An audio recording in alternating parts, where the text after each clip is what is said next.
Hello friends, welcome to pure hearts Telugu. ఈరోజు మా బాబు స్కూల్కి రెడీ అయ్యి టిఫిన్ తింటున్నాడు అనమాట.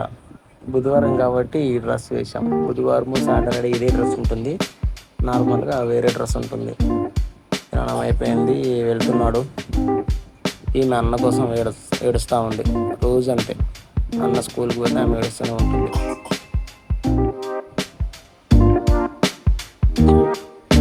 ఇక్కడే మా ఆటో కోసం వెయిట్ చేస్తున్నాడు నిక్షిత్ బాబు. ఆటో వచ్చింది, ఎక్కాడు. ఆయనకి విండో సీటే కావాలి ఎక్కడైనా కానీ.